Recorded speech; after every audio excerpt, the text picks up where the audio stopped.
Всем привет, всем здрасте, дорогие друзья, с вами Кисель, и Фронтиры, так сказать, добавили некоторую информацию касательно фиксов для 7-го обновления. Да, там реально много чего было добавлено, но когда оно выйдет, пока непонятно. Типа, как было и написано, в сентябре, собственно. Сейчас уже второй четверг сентября скоро будет, сейчас у нас получается 9 число. Так что, ребята, ждем. А сейчас поговорим по поводу того, что будут фиксить. Ну что ж, с вас, как всегда, лайк, подписочка и колокольчик, контент. Поехали. Первый пункт. Проблемы со светом и освещением после выхода обновления 7. Мы планируем закрыть данную заявку, так как основные проблемы с освещением были решены. Если вы в дальнейшем столкнетесь с какими-либо ошибками освещения, пожалуйста, создавайте новые заявки на портале под каждый конкретный случай. Ну, я думаю, не секрет то, что у вас бывали такие моменты, то, что отображение света, допустим, при подлете к станции было совершенно разным. То она переливается неоном, то она какая-то блеклая и так далее. Я этого давно, кстати, не встречал, и это хорошо. Судя по всему, эта проблема была фронтирами решена, что приятно. Пункт, который мы уже обсуждали, но все же. Снижение качества текстур поверхности планет по сравнению с горизонтами. Как и в случае с освещением, данная проблема в значительной степени решена, но не знаю по этому поводу, временами раз через раз. О единичных ошибках, связанных с текстурами, пожалуйста, сообщайте в виде новых отдельных обращений, записывая все так подробно, как только можете. Ну, при прилете на планету, если я буду буставаться лететь очень быстро, может быть такое, то что текстуры не прогрузятся, но я не совсем уверен, то, что это ошибка игры. Как-никак, все-таки у меня 1050 Ti, но оперативки у меня 16 гигов, процессор у меня 8 ядер 16 потоков, он тянет даже стрим Киберпанка, без проблем даже в сотку не упирается, так что довольно спорный момент, друзья. Фрагментация элементов на поверхности планет, мы все еще изучаем данный вопрос. Изучайте, ребят, это хорошо. Это полезно. Пятый пункт. Ограниченные игровые возможности во время поездки в шаттле Apex. На подходе функция перенаправления шаттлов Apex, которая призвана в значительной степени устранить вызванную данной проблемой неудовлетворенность, так что соответствующая заявка будет закрыта после обновления 7. Это все, конечно, прекрасно. Еще мы можем перенаправлять наш шаттл Apex во время полета. Ну, точнее, не можем, а сможем в 7-м обновлении. Главное просто это дело дождаться. Да, когда будет это обновление, точных дат нету, но сказано то, что в сентябре. Может быть, это будет через, скажем, 11 часов. Я не знаю, когда выйдет. Просто обычно обновление у них выходит по четвергам, если что. И примерно в 11, то ли по МСК, то ли по Гринвичу, я точно не помню. Шестой пункт. Зависание клиента при выходе из игры. Мы все еще изучаем данный вопрос. Они как-то сказали, то, что они это дело поправили, но прикол-то в том, то, что после того, как они это дело поправили, ошибки-то все равно появляются. И у меня даже такое бывает, но не очень часто, не так, как было раньше. Раньше, если я каждый раз выходил из игры, мне приходилось Ctrl-Alt-Delete, диспетчер задачи и принудительно закрывать процесс. Сейчас такое происходит гораздо-гораздо реже, что приятно. Седьмой пункт, великолепный. Торговецкое сердце, соответствующая правка, включена в обновление 7, после которого заявка будет закрыта в случае успешного решения проблемы. Это все, конечно, прекрасно, но не забывайте мой предыдущий видос, я не помню, когда он выходил дня 2 назад, вроде касательно торгоидов, то, что их нету в Одиссее, и они страшно, ну, просто их нету. Но к этому мы вернемся. Восьмое. Некорректная работа сглаживания. Мы по-прежнему изучаем работу сглаживания в целом. Они ее изучают, они ее смотрят, они ее пока не понимают, как она работает, судя по всему. Но, скорее всего, в 7-м обновлении мы это дело не увидим, оно будет перенесено на 8-е. Но много кто жаловался на работу сглаживания. Реально, много людей. Потому что у нас Fidelity Super Resolution работает только при включении сглаживания SMAA. Девятый пункт, и это я вообще нигде не видел, и это, наверное, какая-то новая проблема. Отсутствие возможности использовать более 32 кнопок джойстика. Мы приступили к изучению данного вопроса. Ребят, кто играет на джойстиках, в смысле, ну, прям не именно геймпадах, а прям конкретных джойстиках, пишите, есть ли у вас проблемы касательно этого, потому что я ни от кого из своих, ну, не слышал то, что они сталкивались с чем-либо связанным с этим.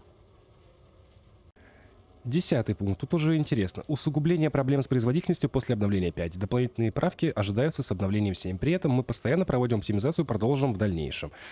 Как бы да, ну как бы нет. Я вам скажу так. Люди, у которых 3080, такие у меня есть в Дискорде, ну и мои подписчики имеется в виду. Люди и там с 2080, 2070, 2060. И люди с 1060, с 1070, с 1080, с 980, 970. В общем, проблемы такие. Есть постоянная планка кадра, грубо говоря. Там, допустим, на планете у вас 30 кадров, либо 60. Но каким-то образом происходят непонятные дропы до 5, до 4, до 10. Даже у меня такое было. При том, то, что у меня 30 кадров на низких настройках на планете, но временами тотальный дроп, прям просто капец. А когда идет бой на комбезах, на ногах, это прям, ну, реально неудобно, может все очень плохо и плачевно закончиться. Я не знаю, с чем это связано. Но фронтиры разбираются. Молодцы. 11 пункт. Передача данных телеметрии для устройств симуляции движения. По данному предложению все еще ведется обсуждение внутри студии. Это, если что, ребята, связано с VR, вот этот костюмчик, который на вас одевается, можно ли чтобы ходить и так далее. Ну, на самом деле, я не знаю, много ли людей имеет такую технику, которая отслеживает движение их в пространстве. Пишите, есть ли у вас такое, либо нет. 13 пункт. По поводу DevScope. Не появляются материалы. Похоже, данную проблему также исправили. Правка включена в обновление 7. Мы выясняем, не пострадали ли от данной проблемы другие места. Вот это, конечно, да.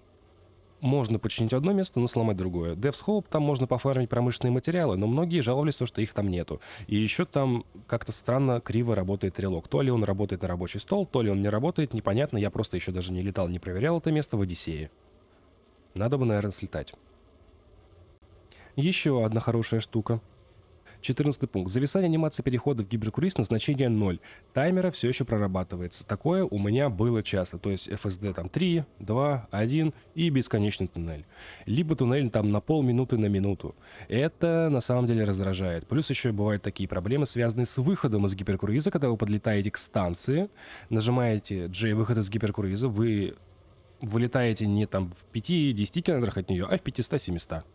Такое было. Либо также бесконечный туннель прогрузки, и вы выходите из гиперкруиза очень-очень долго, либо потом у вас крашится игра без ошибки, либо потом у вас крашится игра с ошибкой, там, Sidewinder, Python, Cryet, что угодно, Кобра и так далее. Это неприятно. 15 пункт. Модули и счет корабли-носители учитываются в текущих активах. Соответствующая правка прошла внутреннюю проверку в срок для включения в обновление 7, а соответствующая заявка будет закрыта, как только решение проблемы будет подтверждено в актуальной версии. Вот честно, с флотоносом проблем никаких не было, я не сталкивался, потому что даже когда я спокойненько продавал ненужные мне службы, все деньги возвращались на счет флотоноса, и я мог потом спокойно их перевести себе на счет. Странно. Видимо, и такие проблемы случаются, благо меня это обошло стороной. 16 пункт. Уничтожение истребителя засчитывается в прогресс зоны конфликта. Похоже, соответствующую правку внесли в срок для включения в обновление 7. Ожидаем окончательного решения. Ну, то есть, грубо говоря, если там какая-то кобра, анаконда с истребителем, вы убиваете истребитель, засчитывается, собственно, как уничтожение корабля. Нужно ли это править, либо нет, я думаю, да, потому что все же это не корабль, а истребитель. И его уничтожить довольно гораздо более просто, нежели полноценный боевой корабль. 17 пункт. Отсутствие миссий поддержки. Соответствующая правка прошла внутреннюю проверку в срок для включения в обновление 7. Соответствующая заявка будет закрыта, как только решение проблем будет подтверждено в актуальной версии игры. Вот с этими миссиями поддержки на релизе еще, да и в альфе тесте были реальные проблемы. То не давались эти силовые ядра, или как они там называются, я забыл, которые ставятся, то, еще какая-то проблема, то миссия не завершается. Я не знаю, почему вот с миссиями, которые относятся к инженерам, включая даже те же самые зоны конфликта, такие проблемы. Это очень странно выглядит. Но работы ведутся. 18 пункт. Смещение карты системы и галактики на широкоформатных экранах. Мы все еще изучаем данный вопрос. У меня, ребята, соотношение сторон 16:9.